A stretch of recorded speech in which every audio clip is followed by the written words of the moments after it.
In this video, we're going to be going through the ins and outs of color management inside of Fusion. I'll be talking with my good friend Cullen Kelly, who is a color scientist / genius when it comes to color management. And we're going to get the scoop on how the heck you do color management inside of Fusion for visual effects or graphics or whatever you might be using Fusion for. By the way, if you're just getting into Fusion, I would definitely check out the Fusion Survival Guide. It's a free video course that I have available in the description below.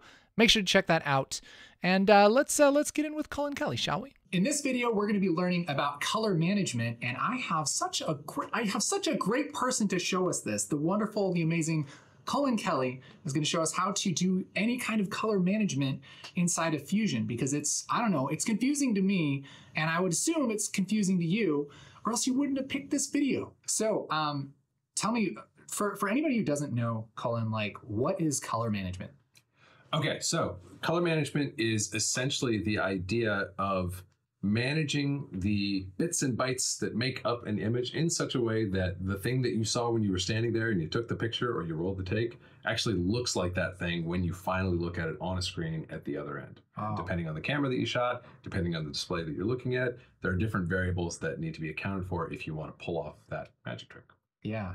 So when it comes to Fusion and stuff, I mean, it's not the color page. We're not talking about color correction really. So why do we need to worry about color management? Fusion and VFX compositing, graphics in general, is an area where color management is actually really important because you are concerned with bringing stuff together. And so often those things don't all belong to one source color space. Mm-hmm. If you want to account for those things, that is color management, like by definition. And if you don't account for those things, stuff's going to look weird.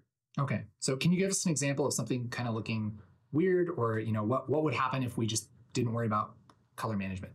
Yeah, so we're looking at a pretty good example right now where we've got these two elements that we want to integrate. We've got like our beautiful castle here that we want to integrate into this shot.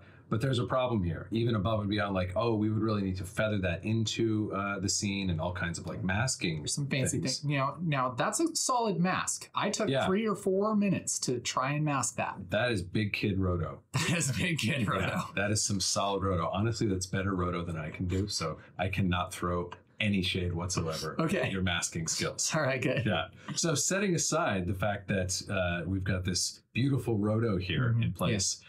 We got a problem in that like the color space of these two elements doesn't match. So there's nothing else you're going to be able to do in your composite to make these things feel of one world until you manage their colors and get them onto level ground. Yeah. I feel like a lot of people would look at this shot and they would just kind of take a color corrector and take down the contrast and the saturation of the castle. Is that the right way to do it or no? You could do it that way. That would be typically what I would call brute forcing it. And it's a solution that is going to give you mixed results, and it's one that doesn't have much science behind it and is going to, like I said, give you kind of mixed results. So a better approach would be to avail yourself of some pretty basic color management that I'd love to show you guys today so that you can kind of get those consistent results really quickly. All right, let's jump in. So there's really two things that I want to focus on here if we're going to talk about looking at this comp through a color management lens. The first is something we already talked about. I want to get these things so that they're in the same domain color space wise before you begin your comp. Otherwise, your comp is going to be an uphill battle that you're never going to win. That's the first thing. The second thing is I want to get a functional viewing context for this comp. Right now, we're looking at really two problems. We've got two elements that don't have a matched color space. And of those, the larger one, the background plate, the element with the person in there, it's in a log space that really isn't even designed for me to look at all. So we've kind of got two color management issues that we need to solve if you're going to be successful in your comp. So basically the colors don't match, is first of all, and then we're also not looking at this there's no way to kind of tell what this will look like when it's color graded. Absolutely. And this is something that comes up a lot for me when I'm color grading, is when a comp actually comes to me and it's viewed through a color grade and a viewing transform. There's stuff that you simply couldn't have seen before that doesn't look right. Yeah, I think we've all been there. If you're trying to do a comp and you haven't messed with color management, it looks fine, and then you bring it into color and you're like, stuff starts looking weird, and things that you thought matched don't match anymore, and then you just contemplate why you even exist. And it's kind of that whole existential deep dive. Yeah, the pit of despair. The pit of despair. Yeah. The pit of despair. Yeah, let's avoid the pen despair. Yeah, let's despair. All right, so we got 2 problems. Which one do we go at first here? We're going to work our way from sort of scene to screen, if you will. So the first thing I want to do is get these 2 elements on level ground aligned with one another. So here's what we're going to do. We're just going to use color space transforms. By the way, there are different ways to color manage in Fusion. There are different ways to color manage in like every corner of Resolve. We're going to color manage in the way that I recommend anyone color manage when they're first learning these principles, whether in Fusion or elsewhere, which is using color space transform nodes, because you can see the kind of building blocks of what you're doing. Okay. It's not some hidden process. Yes, good. So here's what we're going to do. Downstream of our tree that is producing this top element here, I'm going to do a color space transform. Like so. I'm just going to spotlight up and find that, like so. We're going to add that. I hit shift space bar to add that into the chain, by the way. And when I double click that, it's going to pull up the inspector here. And what I want to do is map this into a space that both images are going to be able to occupy. And is this the same kind of effect that's in the color page? 100%. Yep. Exact same science, exact same math, just available to you here inside of Fusion. Awesome. So here's what we're going to do. A good thing to do when you're doing color spaces is it's kind of like, you know, when you're doing the SATs or like one of those hard tests in high school where you don't know all the answers. Oh, yeah. Fill in the answers that you know. Yes. And then like come back to those like head scratches. Yes. You know? Yeah. Or you can leave them blank like I did a lot of the time. Anyway, in this case, the thing that we know, or the thing that I'm going to fill in first, is I want to have a space that both images can live within and that I can do my compositing within. That's typically going to be a large gamut linear space. Okay. So that's the context we want these things to marry in. That, as we're going to see, is going to make for a really zany looking image, but we're going to solve that in a moment. First, I just want to move into that large gamut linear space, which I'm going to do as Davinci wide gamut for my color space. And I'm going to do a gamma of linear. Now, that's going to look super weird. It's a crazy town. Yep. And we're going to do a couple other things that are really not going to have much context at the moment, but we're going to see why they're this way in just a moment. I'm going to tone map this because one of the mismatches that we're dealing with right now is I have a log state image here with a pretty high dynamic range. This is like a cooked, burned sRGB image with a very low dynamic range. And if I want to get these things into a more aligned space, I want to try to stretch that dynamic range back out a little bit. That's what this luminance mapping business is about. So I'm just going to say a luminance map from a custom max input of 100. That's generally kind of like the peak dynamic range of a burned sRGB or Rec 7 or 9 graphic. And this custom max output, you could play with it and find a level that suits, but like generally anywhere between 1,000 and 2,000 is fine. You could go all the way up to 10,000 if you wanted to, but typically you're not going to need to.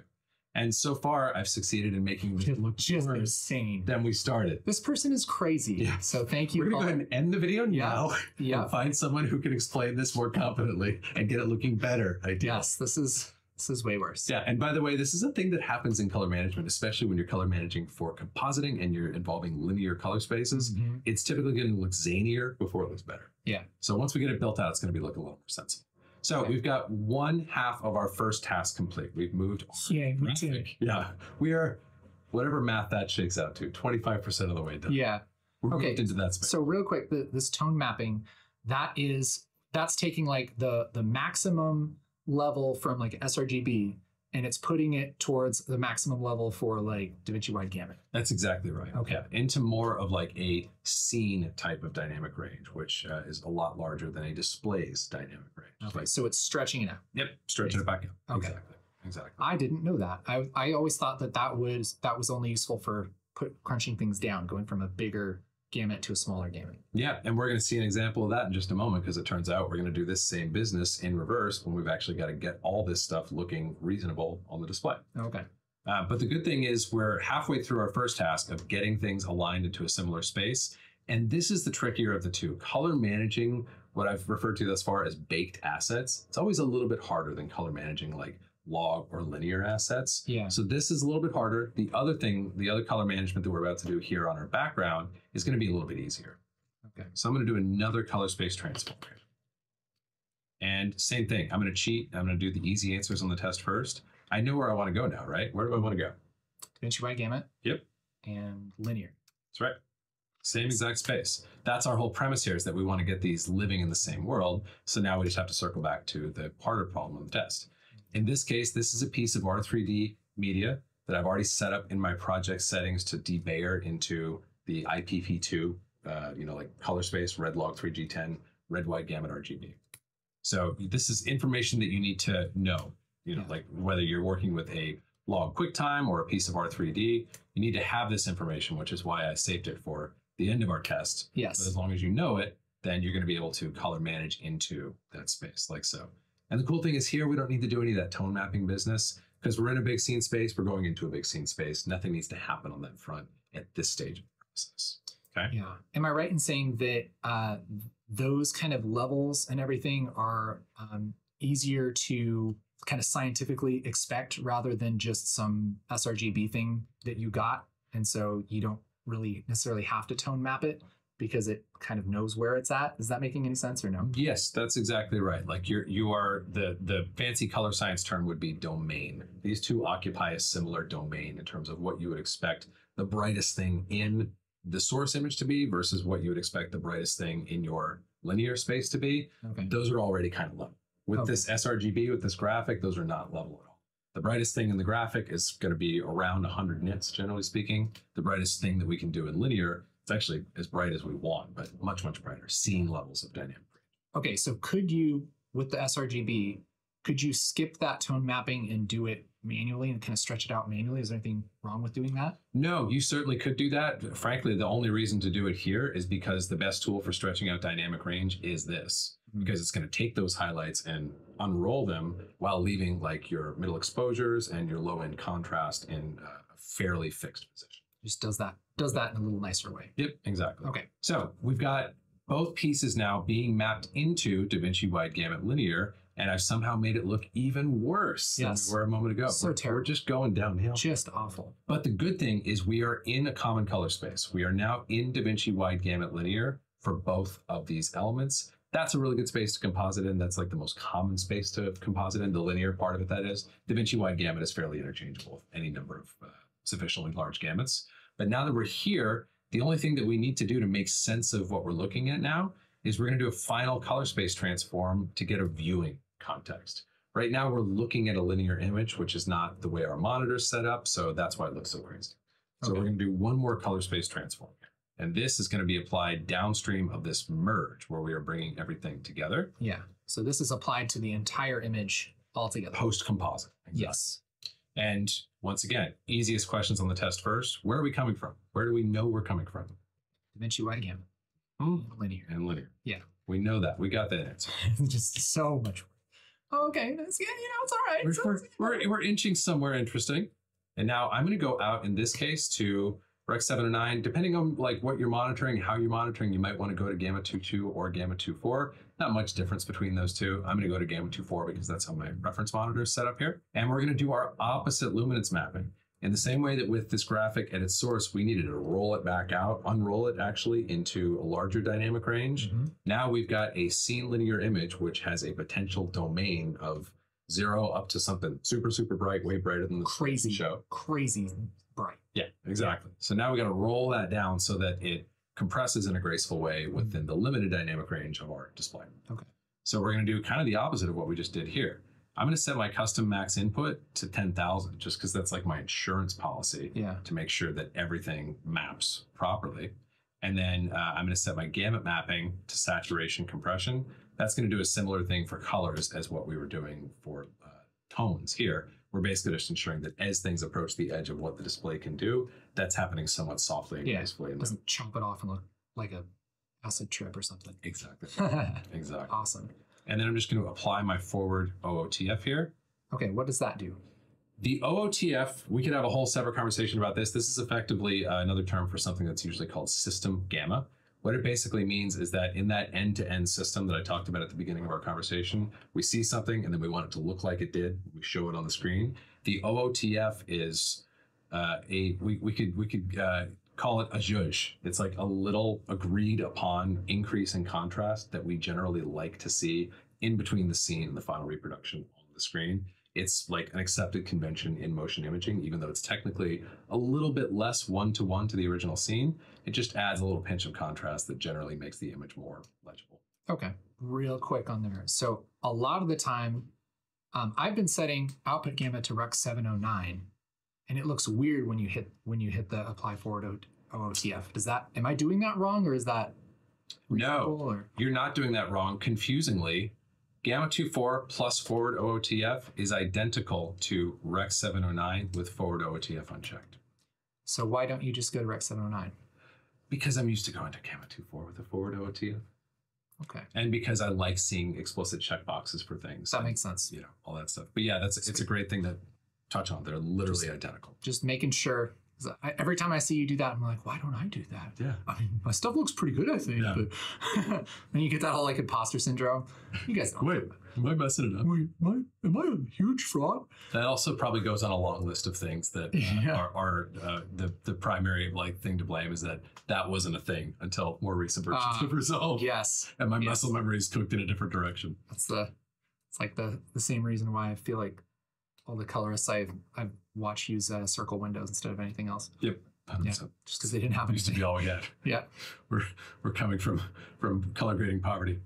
Yep. All right, so we've got things somewhat set up here, and I do want to go back over to our CST, our color space transform for this side. And looks like I actually didn't fill out the tougher question on the test in the case of this piece of material. So I'm gonna go ahead and do that. Okay. We're gonna say input color space, Rec 709, and input gamma of gamma 2.2. Now, how am I saying gamma 2.2 versus gamma 2.4 versus sRGB? Honestly, when you're dealing with baked assets like this, it's totally cool to just try some different ones and see what works. Yeah, because there's no single correct unbuild for this to get it back to scene space. You just want to find something reasonable and use tools like these that are going to do a better job than like a simple color corrector would. Yeah, and so the reason you don't quite know that is because they could have done anything to that image and given you whatever result they wanted to that may or may not have been scientific. Mm-hmm. You know, they might have just put some curves on it in Photoshop or whatever. And now you're kind of just taking your best guess on decoding that.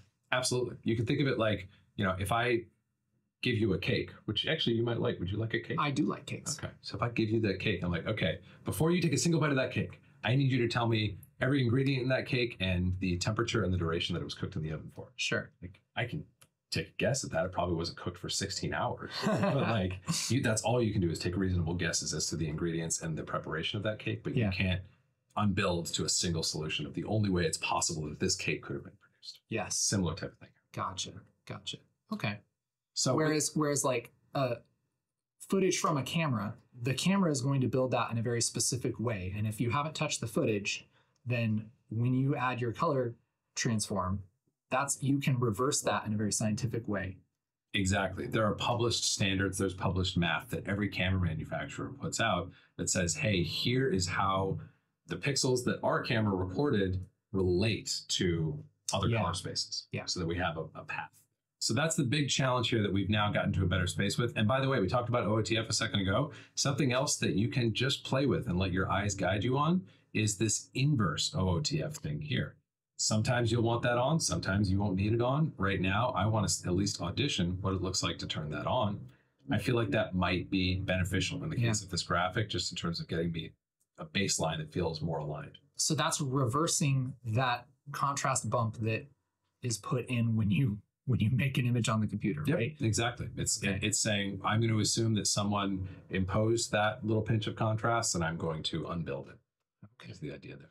And if it looks good, then you should use it. And if it doesn't look good, then you should leave it off. So that's sort of an optional thing. And that's basically when you're going from something that's already Rec 709 sRGB into a wider gamut. Right? Yep, exactly. Okay. Exactly. Whereas the other one is more of a, you should do this or you shouldn't do it. Yeah, I mean, here's the thing, like the shoulds are kind of tough to come by in color management. There's a lot of options here. And even with that, like technically, even a color scientist couldn't tell you that you're wrong for doing gamma 2.4 and leaving this off. That one, once again, is probably going to be driven more by your eyes. You're going to go like, gosh, that still looks almost loggy to me. Yeah. And you're just going to arrive at that solution independently. But yes, I would say the rule of thumb, I can't remember ever doing a grade where I didn't have an OOTF forward turned on. And for unbuilding or inverting a Rec 7 or 9 image, sometimes I'll flip that on, sometimes I won't. Yeah. I've done like exposure tests and stuff with the pocket camera, metered it and made sure that, that I'm shooting like a 18% gray, and then brought that in and went through all the color space transforms and everything. And with that forward OOTF on, well, at 2.4, then it looks correct. And it's right where it should meter, right? And then without it, it's bumped up a little bit. Yep.